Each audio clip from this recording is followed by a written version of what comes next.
Anyhow, currently at 1-0 from Serbia. It is Beastyqt, not Russia. He's very meticulous about that. Well, if people were saying I'm from a country that I'm not from, I suppose I'd correct them too. Yeah, In the bottom left corner, your yellow Zerg player losing a game in this series, I think maybe losing a game in this tournament, I think for the first time last game, it is Mamuri. But he's not playing versus Protoss. Yeah, so. he's not used to being down. It's so weird though, like Zerg players, some Zerg players are just so good versus in Modern Warfare compared to the other one. It's so incredible. Like Mamuri's matchup versus Pros, just insanely good. And then he was playing versus Terran. It was good, but it was okay. And then it's the same like with the Red Bandit. He's like really good versus Protoss and not good versus Terran. And Frascar is like the complete opposite. His ZVT is so good, and his CVP is okay. It's still really good, but it's the same way with me. Like, well, it's a completely different level, of course. But I'm so much more comfortable playing versus Terran than versus Protoss as a Zerg player. So it's so weird how this works. Yeah, and they're being it's very true. And the matchups can be so different from each other in some ways. So it's understandable. I don't know how different they completely play out, but I know that like at least for me playing Protoss, it's a complete role reversal when you're playing versus Terran versus when you're playing versus Zerg. You're playing versus Zerg as Protoss, you know, you have to kind of span slowly and turtle and defend and harass here and there with drops or something like that, until you can get to the point where you push out this big stormy death ball. Whereas it's just the opposite against Terran. What did you call it? I'm just kidding. Sorry. It's a stormy death ball. I think I know why Mamuri chose this map, because Beastyqt cannot go for 14 CC on this map, because you don't have a ramp. No, so that's very true. Yeah, and a lot of opportunities for, you know, Zerling run-bys through this little choke here. Early Zerlings can put on a lot of pressure, so a lot of good opportunities there. Oh, Mamuri's drone is trapped.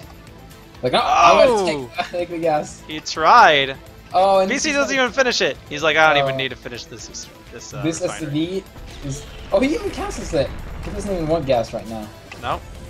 Good counterplay there. Letting the drone out. Oh, he's playing with him. Oh, Beasty BM. Beasty so BM. That BM. Oh, he's gonna take the gas again. Like, nope. That's so close. It's insane the amount of entertainment you can get from one drone trying to survive in the world of a Terran base. Oh, that's cute. Oh, Beasty. The timing, though, that was so close the second time. Almost got that extractor. Alright, so what do we see back at Mamuri's base now that we've been watching Beasties the whole time? Speed's on the way. Other than that, not a whole lot else going on. Not too many decisions to make. So he's saving up for potentially another macro hatchery, though. No, he's going to make a few more drones and a few more Zerlings, so. Meantime, we do see a bunker coming up here for Beastyqt. Try to defend as much of this area as possible. You definitely don't want it too close to the ramp here. It can make things pretty difficult if you're trying to defend against lurkers or hiders coming down from that high ground. It's a very tricky natural base to hold. Natural base layout here is really good. Yeah, you have to be very particular in where you build your buildings, how you build your walls, etc. Oh yeah, 2-hatch Muta is probably really strong. This is totally down though.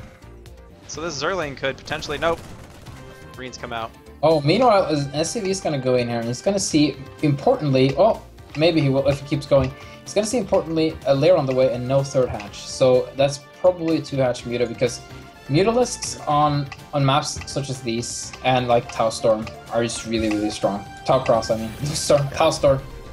And there is more open space though. I mean, there is definitely some dead space here, but even this little ridge above the minerals of the natural, I mean, the Marines could get back behind it. It's still some ground down there that can be traversed, so not quite as abusable. And the large amount of space and open space in the bases themselves do help those. Zerling's going to see what kind of SCV damage they can get done here. Almost get an SCV. Oh, we see Vultures actually on the way here. We might actually see Vulture drops as well. We have the Starport coming up here for Beastyqt, and we see Vulture Speed along with Vultures. So going to be a bit of a mech transition. So I believe, Ziphius, you were correct when you were saying wouldn't be surprised to see Beastyqt go for mech on this map. Might be exactly what he's doing. All right, and this is going to be. Yeah, and the Spire... I can't talk. So, the Spire play is actually going to be the most important time of, like... it's going to be a very crucial time for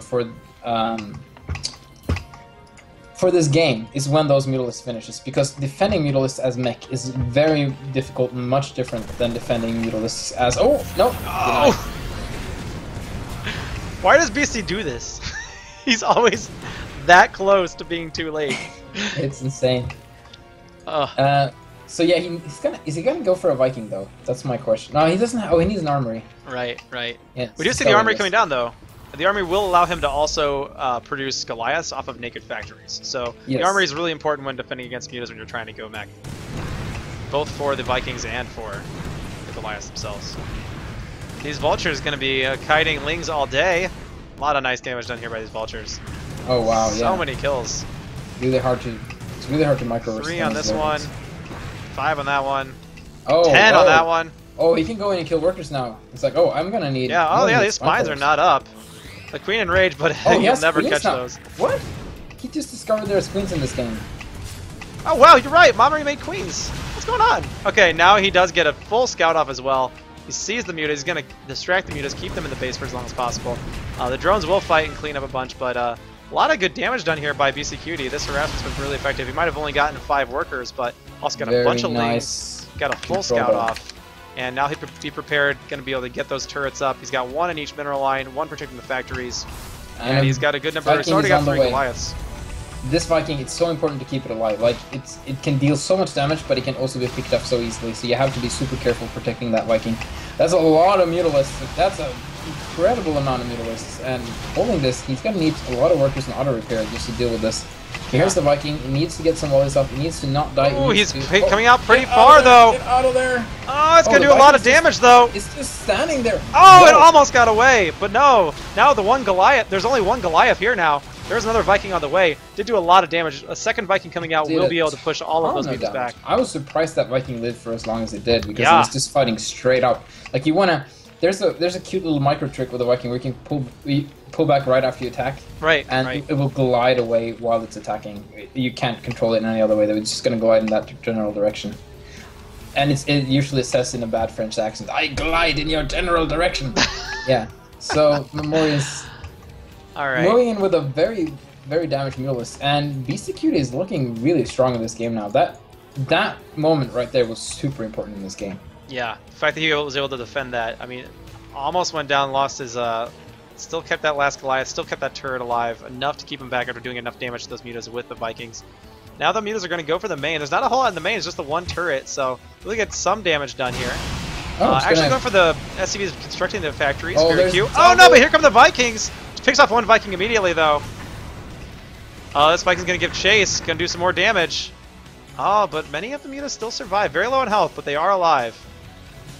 Man, the Viking attacks just looks... Every time the Viking shoots, I'm like so happy inside. It's like, it really is cool. Look at those missiles. It looks better than the Liberator. It looks way better than the Liberator, and it also makes awesome sounds. Sound effects are great.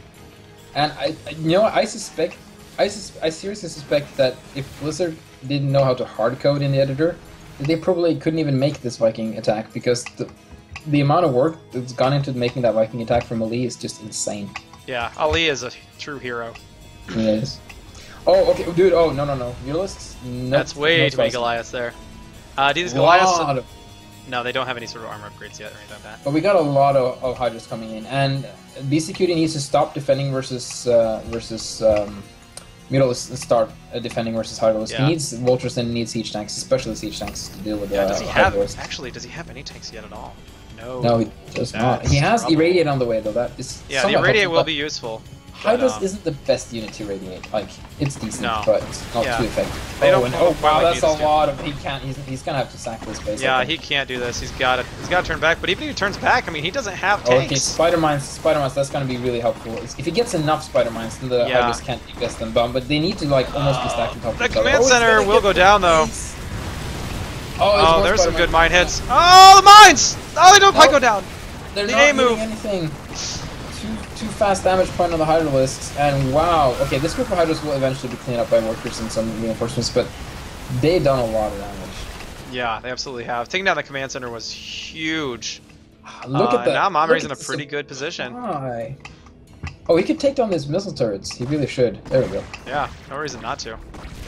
Yeah, Beastyqt was not quite ready. He invested in trying to take down those mutas so much, and then Mamuri made a really smart switch right at the right time before any sort of siege tech was even on the way. He's gonna get the... Oh! Why is it called Terran Vehicle and Ship Level now all of a sudden? It actually has been called that in the observer interface at least for a long time. I don't know if it's like that in the game or not. I thought I posted that somewhere. Maybe I forgot to. Oh, let me type that down. That needs to be fixed before next patch. Go for it.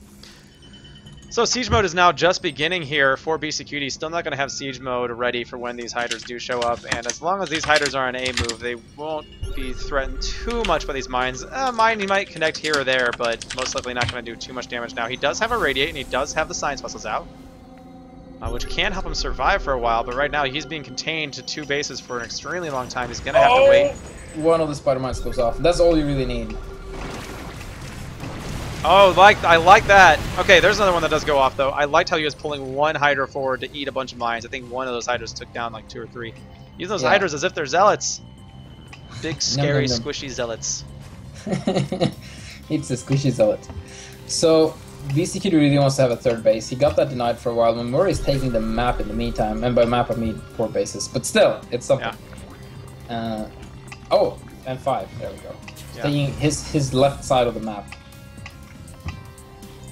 Oh, Beastyqt is going to sneak out a couple of Marines via his back door to go scouting. And it's going to immediately be scouted by a very mean Hydra that spits acid in their face. Right. These Marines just trying to do a little bit of scouting here. This one, unfortunately, will not see the 12 o'clock. He's into the top left, which I think BC really can safely assume has probably been taken by this point in the game. Yeah, I don't think he knows that he has a base right next to his main base being taken though. Right. He actually has scanned the 11 o'clock. Here's a bunch of lurkers coming up here. Mamuri. Lurkers are not that good versus mech. Right. You want to just have Hydras and then you want to start working on hive tech. Yeah, that's one thing I was just checking on that, and Mamuri has not made any moves towards hive tech yet. I don't think he has a Viper's Nest even. No, and what you want to do, like, yes, you don't need that many different units, but you need to play very smart with them. You need to, like, go for a lot of drops and be very mobile and be everywhere at once, because the mech is very limited in its mobility, and you want to use that. But you don't really need that. You can just stay on Hydra observing versus mech for a very long time, as long as you're not straight up engaging the armies, but trying to move around them instead. Yeah, Viper's Nest is now on the way, so Mamuri will be working towards hive tech now. The Radiants are doing some damage, but like you said, you know, they don't do a tremendous amount of damage now, as long as they're split apart. I really would probably rather kind of save those for the lurkers there. But oh, those lurker shots took down a lot of Viking or Vulture health. Here he comes, he's coming in for it. But the D-Matrix, really nice use of D-Matrix here by Beastyqt. We'll keep those tanks alive. And this should all get cleaned up here, no problem. Even D-Matrixing the Viking. But loses the command center though. He floated that command center. Was that a command center? Oh, I'm not sure. What building was that? Yes, it was because he had one. Yeah, he's making another one behind. Oh no. Yeah. That might have been a little bit too balls. I don't know if he was trying to tank Hydra shots with it, but they tanked a few too many. If that was the case. Wow, there's so many. Like Mamuri's macro. When he gets into macro mode, he's just in beast mode. It's just ridiculous. Oh, the mine's taking down a lot of Zerlings, but Zerlings do get on top of some of the tanks. The D-Matrix once again goes on the Viking. I'm not sure. I don't think he's trying to D-Matrix the Viking. I imagine it could have been the same D-Matrix from earlier. I'm not sure.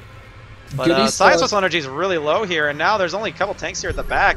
As long as Mamuri keeps rallying units across, he will eventually break Beastyqt, because I don't think Beastyqt he just doesn't have the income to sustain the kind of macro that Mamuri does right now. Mamuri, you know, established a 5th base. He's even mining from it. He's mining from that 5th. Spider mines. Okay, he's sending one off. That's nice. He's playing Russian roulette with those spider mines. They were so close to hitting the face. Oh, okay. Hang on. Let me just check out the losers bracket. I don't mind Born just going ahead casting the losers bracket. To be honest. Like the losers final. Yeah. Yeah. If it will make us get this done a little faster. Now those are good irradiates. Those did a lot of damage to all those Hydras. Yeah, we could always jump into game 2 or something like that. Well, no, we can't do the losers bracket final. Yeah, but losers bracket matches other than the final are fine. All the best of ones, because whoever is losing this is going to be going into the losers bracket final. So here comes some mutas just flying in. Okay, now they found a nice little soft spot here and are going to take down some tanks. The Viking comes on top of that. Here come all the Lings, though. Lings actually getting it. Might have gotten some Mind Drags, actually. Not too sure. Tank Siege up in the back, though. But all these Hydras, the Hydras are really weak, though. A few more Siege Tank blasts. We'll clean it all up. Yeah. And one Muta's still alive, though. And it's got 6 health, and it's going to take down a couple tanks. Well, the amount of command centers that have been killed in this game is just insane. And it almost loses another one here. If only there was a Structures Lost tab.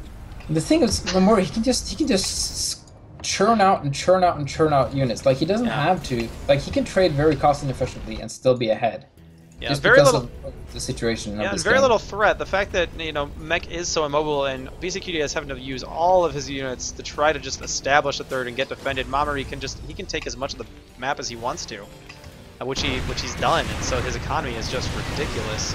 And here he comes again. The Scourge trying to connect. Oh, they get 1 or 2 Science Vessels, but for the most part, the Science Vessel Cloud survives. Here comes some Irradiates, but is it going to be enough? There's only a couple of tanks in the back. There's the GG from Beastyqt. Mamuri. You're going to have a game number 3.